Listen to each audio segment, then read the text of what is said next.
Hello, CPAC, how y'all doing? Give it up, Senator Ted Cruz.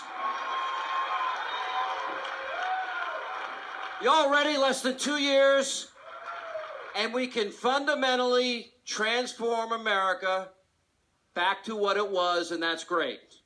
Y'all happy about that? Senator, great to see you. It's an honor to be here. I got some questions, some of them from Twitter and Facebook. We got a lot of people shooting away. You did a 21-hour filibuster. 21 hours. The purpose was to strip funding from the health care bill. Remember the 21? I watched most of it, by the way, so. Your fellow Republicans, Rick Santorum, called you a bomb thrower. Senator McCain said it was an agonizing odyssey and then used the term wacko bird. Senator Graham said it was hostage-taking and political overreach. I didn't say it. Relax. My question to you, Senator, what do you say back to those senators that criticized you for standing up for your promise? Look, the simple point is we shouldn't be listening to Washington. We should be listening to the American people. Obamacare is a disaster. Millions of Americans have lost their jobs, have lost their health care, have lost their doctor. And Sean, I seem to recall that many of those critics said, when so many of the men and women in this room stood up and said, stop the train wreck that is Obamacare, the Washington pundits all said, oh, this will be a disaster. This will keep Harry Reid as majority leader forever. Now, did I miss that in the last election?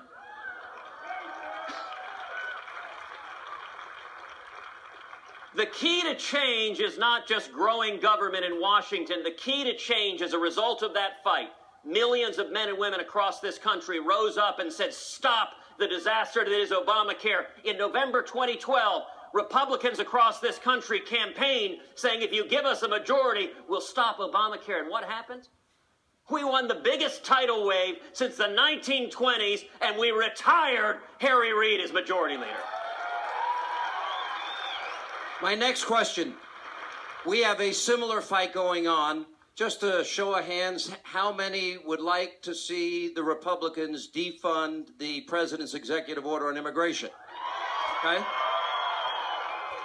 My question to you is, it seems in the Senate there's a disagreement, once again with you and some Republican senators, over a bifurcated deal that would fund the Department of Homeland Security and separate out a separate bill on not funding the executive orders on immigration. What do you say? Why do you think that's a wrong strategy?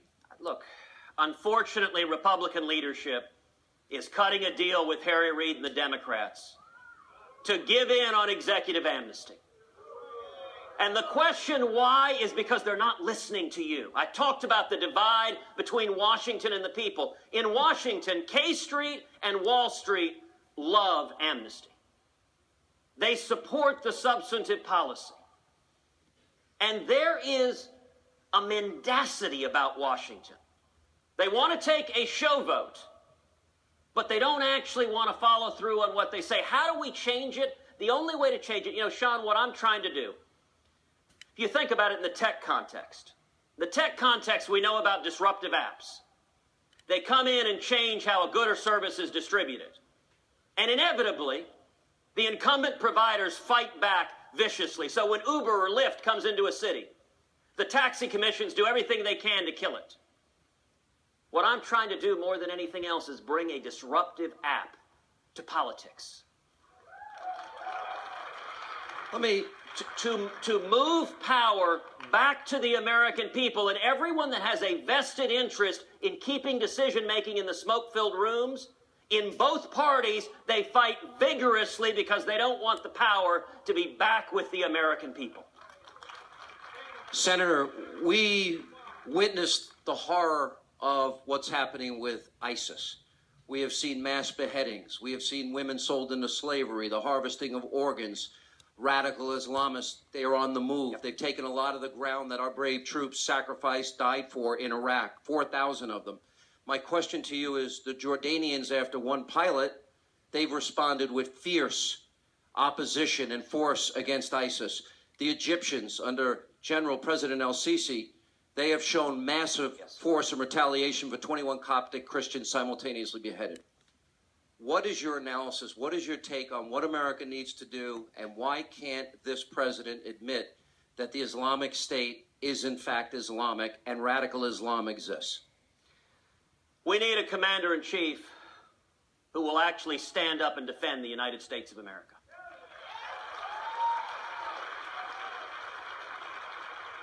We need to stop this bizarre Orwellian doublespeak.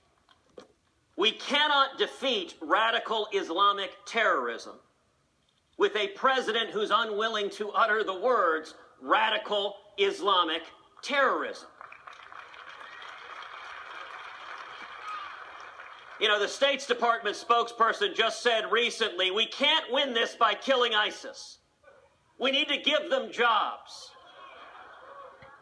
What utter and complete nonsense. Listen, that is precisely how we win this. We kill the terrorist leaders before they kill us.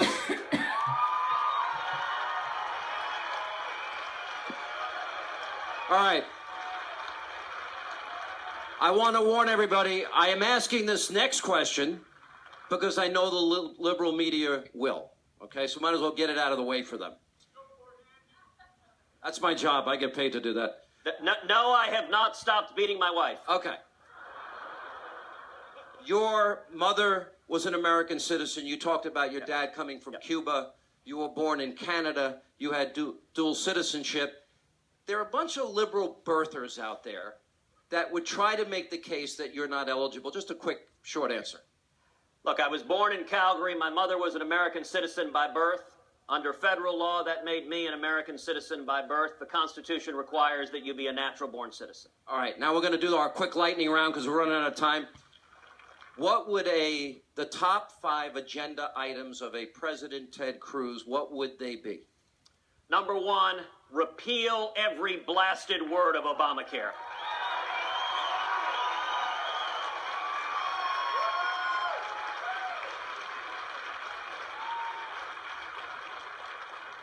Number 2, abolish the IRS.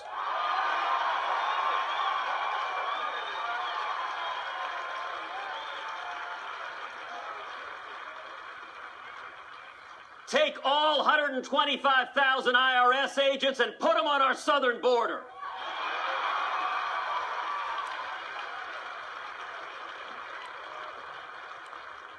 Number 3, stop the out-of-control regulators at the EPA and the alphabet soup of Washington.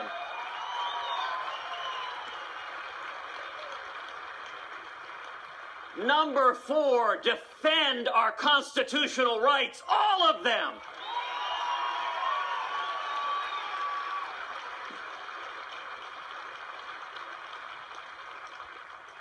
And number 5, restore America's leadership in the world as a shining city on a hill.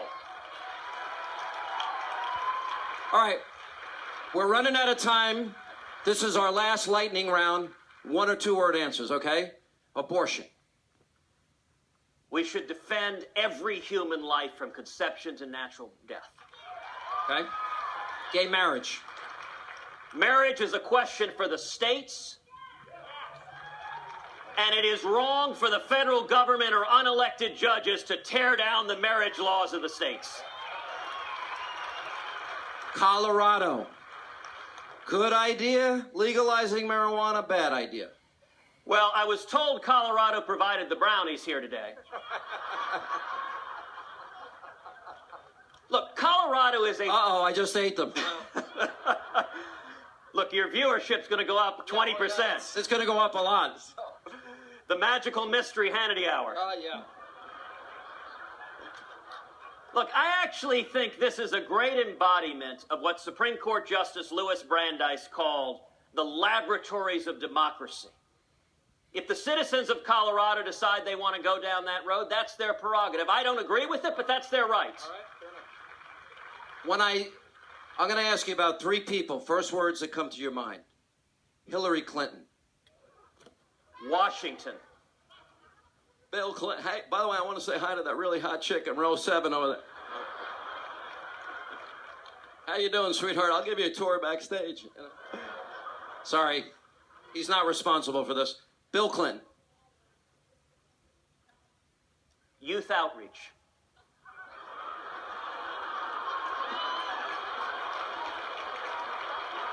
What?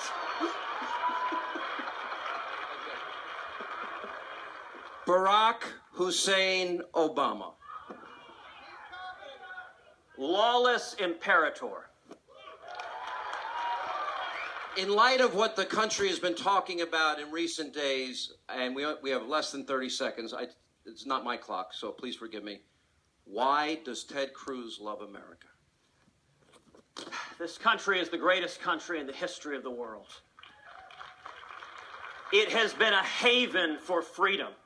When my dad was imprisoned in Cuba and fled 58 years ago, he came because no nation on earth has let so many millions come with nothing and achieve anything. And if we get back to this, brighter days are ahead. We can do that together. Senator Ted Cruz. See you later, CPAC.